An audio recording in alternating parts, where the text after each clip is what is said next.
अपना और प्रीत पराई। हम बात करने जा रहे हैं 1960 की एक ऐसी क्लासिक फिल्म की जिसे देखने के बाद शायद ही कोई दर्शक बिना भावुक हुए उठा हो। इस फिल्म का नाम है दिल अपना प्रीत पराई। जब भी हिंदी सिनेमा की सबसे खूबसूरत प्रेम कहानियों का जिक्र होता है तो इस फिल्म का नाम ज़रूर लिया जाता है। यह सिर्फ एक प्रेम कहानी नहीं, यह कहानी है कर्तव्य की, त्याग की, अधूरे प्यार की, उन भावनाओं की जिन्हें इंसान चाहकर भी शब्दों में नहीं कह पाता। इस फिल्म में मीना कुमारी ने जिस सादगी और दर्द को अपने अभिनय से जीवंत किया, उसी वजह से उन्हें भारतीय सिनेमा की सबसे महान अभिनेत्रियों में गिना जाता है। राज कपूर का शांत और प्रभावशाली अभिनय फिल्म को और ऊंचाई देता है, और जब इन दोनों के साथ शानदार संगीत जुड़ जाए तो फिल्म सिर्फ फिल्म नहीं रहती, वो एक याद बन जाती है। दोस्तों, इस फिल्म के गाने आज भी रेडियो, स्टेज शो और संगीत प्रेमियों की प्लेलिस्ट में ज़रूर सुनाई देते हैं। लेकिन क्या आपने पहले कभी सोचा आखिर ऐसा क्या था इस फिल्म में कि 60 साल बाद भी लोग इसे याद करते हैं? क्या इसकी वजह सिर्फ मीना कुमारी थी, या इनकी कहानी इतनी अलग थी कि लोगों के दिलों में हमेशा के लिए बस गई? आज की वीडियो में हम जानेंगे फिल्म बनने की कहानी, कलाकारों से जुड़े दिलचस्प किस्से, फिल्म की कहानी का सार, अभिनय का क्या विश्लेषण था, संगीत की खासियत और आखिर क्यों यह फिल्म आज भी क्लासिक मानी जाती है। तो वीडियो को आखिर तक ज़रूर देखिए, क्योंकि अंत में आपको एक ऐसा रोचक तथ्य बताऊंगी जिसे जानकर आप इस फिल्म को शायद एक नई नज़र से देखेंगे। चलिए शुरुआत करते हैं।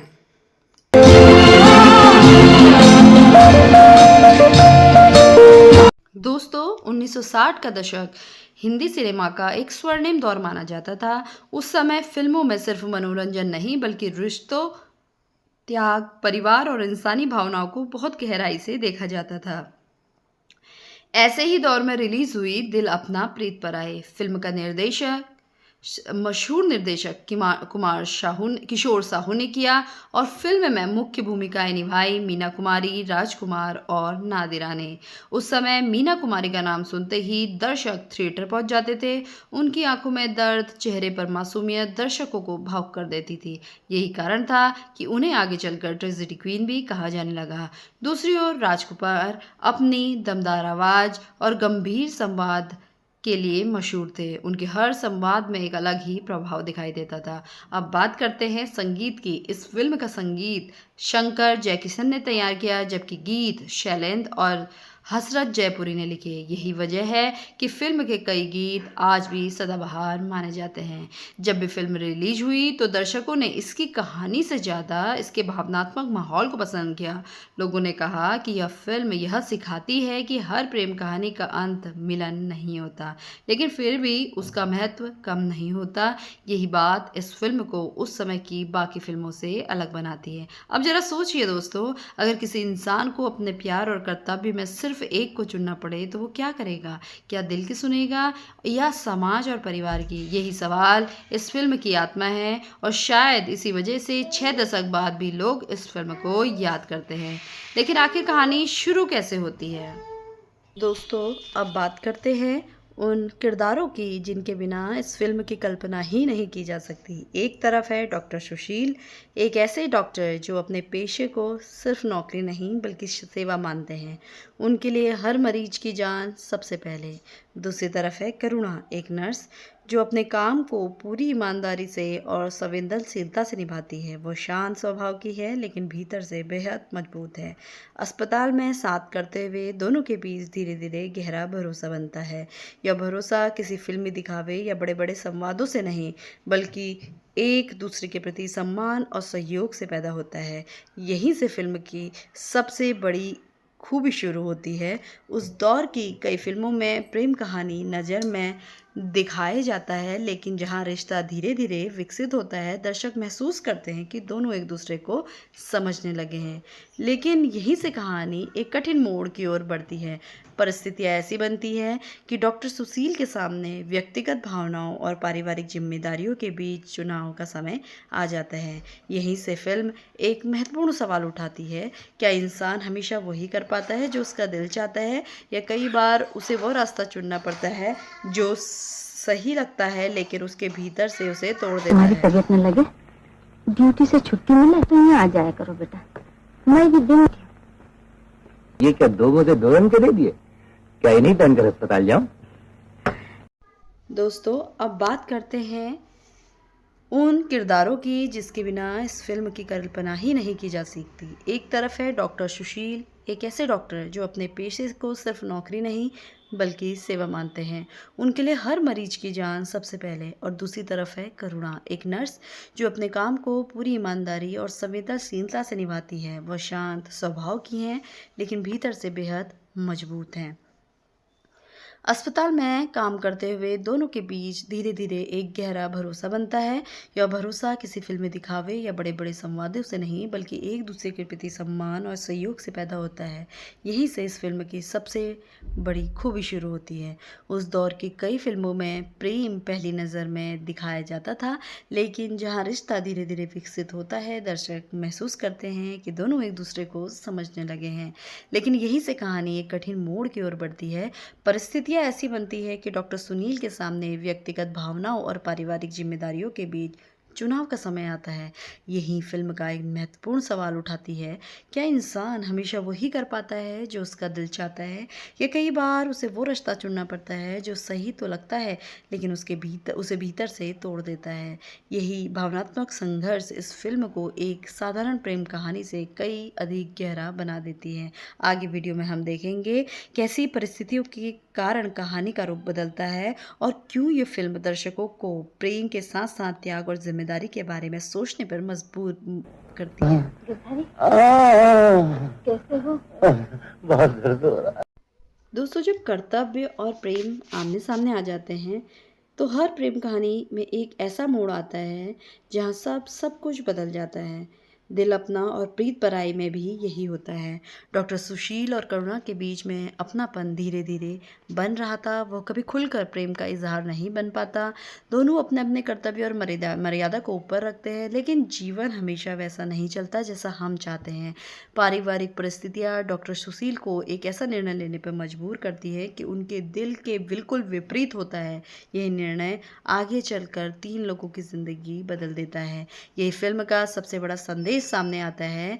आज की फिल्मों में अक्सर प्रेम का मतलब सिर्फ साथ रहना दिखाया जाता है, लेकिन इस फिल्म में प्रेम का अर्थ सम्मान, त्याग और दूसरे की खुशी के लिए अपनी खुशी ऊपर रखना है। दोस्तों, यही वजह है कि मीना कुमारी का किरदार करुणा आज भी लोगों के दिलों में बसता है। वो अपने दर्द का प्रदर्शन नहीं करती, वो किसी से शिकायत नहीं करती, वो किसी का घर तोड़ने की कोशिश नहीं करती, बल्कि अपने कर्तव्य को निभाते हुए अपने मन की पीड़ा को अपने भीतर ही समेट लेती है। यही सादगी मीना कुमारी के अभिनय को असाधारण बनाती है। जब आप उनके चेहरे के भाव देखते हैं तो महसूस होता है कई बार बिना एक शब्द बोले भी इंसान बहुत कुछ कह सकता है। राजकुमार का किरदार भी आसान नहीं। एक तरफ उनका कर्तव्य, दूसरी तरफ उनकी भावनाएं, और इसी अंदरूनी संघर्ष की वजह से ये फिल्म सिर्फ एक प्रेम कहानी नहीं रहती बल्कि इंसानी रिश्ते की गहरी पड़ताल बन जाती है। अब आप हमें कमेंट में बताइए, अगर कोई इंसान अपने परिवार की खुशी के लिए अपने प्यार को त्याग कर दे तो क्या आप उसे सही मानेंगे? क्या आपको लगता है कि इंसान को अपने दिल की बात माननी चाहिए? आगे वीडियो में हम बात करेंगे मीना कुमारी के अभिनय और उन कारणों की जिनकी वजह से ट्रेजेडी क्वीन कहा जाने लगा। तुम्हें इंजेक्शन दे दिया है, नींद आ जाएगी। दोस्तों, अगर दिल अपना प्रीत पराई को आज भी याद किया जाता है तो उनकी सबसे बड़ी वजह है मीना कुमारी का अभिनय। मीना कुमारी सिर्फ संवाद बोलने वाली अभिनेत्री ही नहीं थी, उनकी सबसे बड़ी ताकत थी उनकी आंखें। कई बार ऐसे दृश्य आते थे जहां करुणा कुछ नहीं कहती, लेकिन उनके चेहरे के भाव दर्शकों तक सब कुछ पहुंचा देते। यही अभिनय की असली पहचान होती है। इसी वजह से उन्हें आगे चलकर ट्रेजेडी क्वीन भी कहा जाने लगा। लेकिन सवाल यह है, क्या मीना कुमारी सिर्फ पर्दे पर ही दर्द दिखाती थी? क्या उनकी असल ज़िंदगी भी उतनी ही कठिन थी? दोस्तों, इस फिल्म दुनिया की चमक धमक के पीछे उनकी निजी ज़िंदगी भी संघर्षों भरी थी। शायद इसी कारण जब वे दर्द भरे किरदार निभाती थी तो दर्शकों को उनका अभिनय बिल्कुल सच्चा लगता था। अब बात करते हैं राजकुमार की। राजकुमार की आवाज़ और उनका आत्मविश्वास और संवाद बोलने का अंदाज उन्हें बाकी कलाकारों से अलग बनाता है। उनके चेहरे पर कम भाव होते थे, लेकिन हर संवाद का असर गहरा होता था। यही संयम इस फिल्म के माहौल के साथ पूरी तरह मेल खाता है। अब बात करेंगे नादिरा की। नादिरा ने अपने किरदार को सिर्फ एक नकारात्मक या सकारात्मक रूप में नहीं निभाया। उन्होंने एक ऐसी महिला का चित्रण किया जिसने अपनी सोच और अपनी इच्छाएं और अपना स्वभाव इसमें दिखाया है।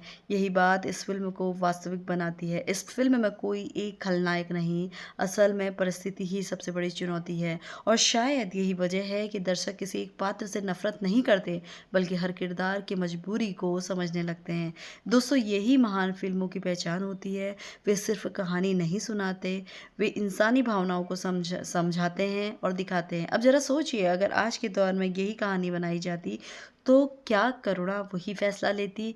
क्या डॉक्टर सुशील वही रास्ता चुनते, या आज का समाज उन्हें अलग निर्णय लेने की आज़ादी देता? अगले भाग में हम बात करेंगे इस फिल्म के अमर संगीत, अजीब दास्तां है ये जैसे गीतों और उन वजहों की जिनसे यह फिल्म आज भी दर्शकों के दिलों में जिंदा है। दोस्तों, अगर दिल अपना प्रीत पराई की कहानी इसकी आत्मा है, तो इसका संगीत उसकी धड़कन। 1960 का दौर ऐसा था जब फिल्मों में गाने सिर्फ मनोरंजन नहीं होते, वे कहानी को आगे बढ़ाते थे, किरदारों की भावनाओं को व्यक्त करते थे और दर्शकों के दिलों में हमेशा के लिए बस जाते थे। इस फिल्म का संगीत दिया था शंकर जयकिशन ने, जबकि गीत लिखे थे शैलेंद्र और हसरत जयपुरी जैसे महान गीतकारों ने। आज भी जब इंसान इस फिल्म को का नाम लेता है तो सबसे पहले लोगों की जहन में एक गीत गूंजता है, अजीब दास्तां है ये। दोस्तों, इस गीत की सबसे बड़ी खूबी यह है कि यह सिर्फ एक प्रेम गीत नहीं, यह अधूरी भावनाओं, अनकहे रिश्ते और किस्मत के खेल को बेहद खूबसूरती से महसूस कराता है। कई यादगार संगीत प्रेमी मानते हैं कि यह हिंदी सिनेमा का सबसे यादगार गीत है, लेकिन सिर्फ यही नहीं, फिल्म के दूसरे गीत भी कहानी के भावनात्मक माहौल को और गहरा बना देते हैं। उस दौर में निर्देशक गानों को सिर्फ बीच बीच में नहीं रखते, बल्कि वो हर गीत कहानी का हिस्सा होते थे। यही वजह है जब दर्शक फिल्म देखते थे तो गाने भी उनके दिल में उतर जाते थे। अब जरा कल्पना कीजिए, अगर यही कहानी बिना संगीत की होती, क्या इसका असर इतना गहरा होता? शायद नहीं, क्योंकि इंसान संगीत उन भावनाओं को आवाज़ देता है जिन्हें किरदार कई बार शब्दों से नहीं कहते। यही इस फिल्म की सबसे बड़ी ताकत है।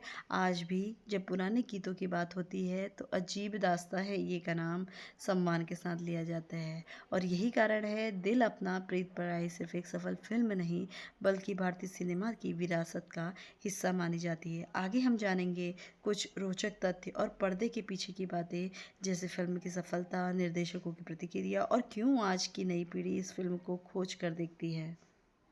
के साथ दोस्तों, अब बात करते हैं उन बातों की जिनकी वजह से दिल अपना प्रीत पराई सिर्फ अपने समय में ही नहीं, बल्कि आज भी एक क्लासिक फिल्म मानी जाती है। पहले बात करते हैं मीना कुमारी की।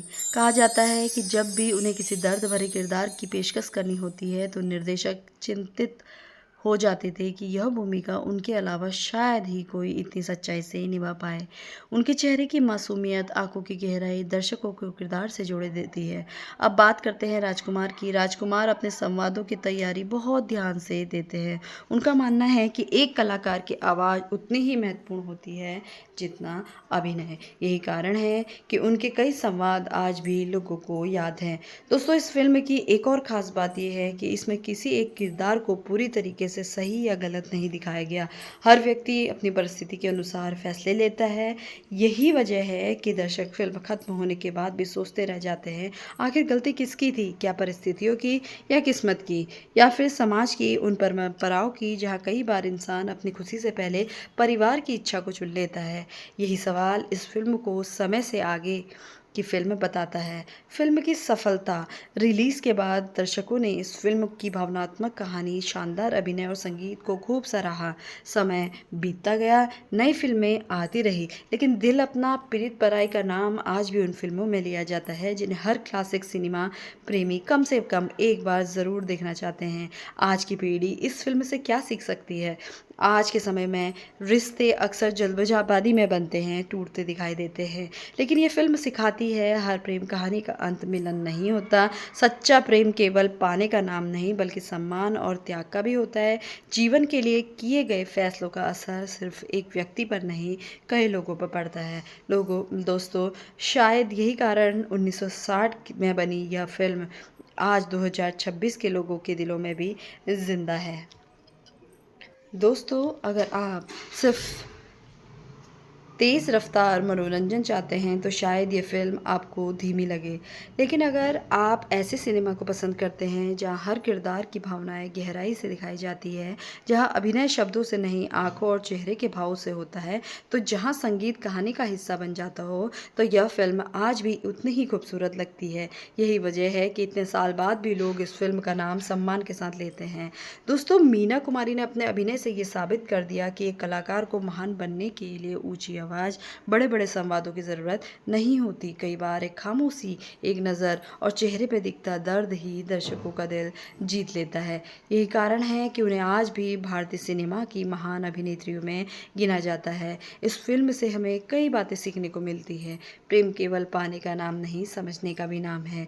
हर इंसान की ज़िंदगी में ऐसे फैसले आते हैं जहाँ दिल और जिम्मेदारी आमने सामने खड़े हो जाते हैं। किसी भी रिश्ते में सम्मान और संवेदनशीलता सबसे बड़ी ताकत होती है। शायद इसी वजह से यह फिल्म सिर्फ अपने ही हिट फिल्म नहीं बल्कि एक कालजयी क्लासिक बन गई। अब मैं आपसे एक सवाल पूछना चाहती हूँ, अगर आप करुणा की जगह होते तो क्या आप अपने प्यार के लिए लड़ते या फिर परिस्थिति को स्वीकार करके आगे बढ़ जाते? और अगर आप डॉक्टर सुशील की जगह होते तो क्या दिल की सुनते या परिवार की? अपनी राय कमेंट में ज़रूर बताइए। हो सकता है कि आपकी सोच किसी और निर्देशक और दर्शक का नज़रिया भी बदल दे। अगर आपको आज की हमारी प्रस्तुति पसंद आई हो तो वीडियो को लाइक ज़रूर करें। अगर आपको पुरानी हिंदी फिल्में की ऐसी ही रोचक कहानियाँ, अनसुने किस्से, कलाकारों के जीवन से जुड़े दिलचस्प तथ्य जानने हो तो चैनल को सब्सक्राइब करना ना भूलें। अगली वीडियो में हम फिर मिलेंगे एक और क्लासिक फिल्म के साथ जिसने भारतीय सिनेमा के इतिहास में अपनी अलग पहचान बनाई है। तब तक के लिए नमस्कार। अपना और अपने परिवार का ख्याल रखिए। अपना